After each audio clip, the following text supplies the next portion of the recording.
तर मित्रांनो बघा, आपण जो साप बघताय अत्यंत चपळ आणि खूपच मित्राचा इंडियन रॅट स्नेक घोडा पछाड या नावाने सुद्धा ओळखलं जातं.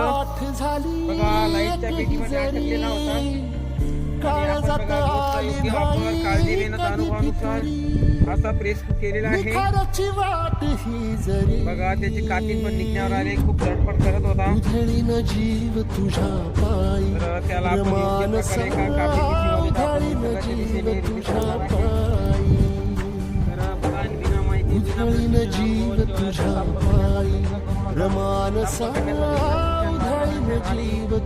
सापाच्या जाती पूर्णपणे माहिती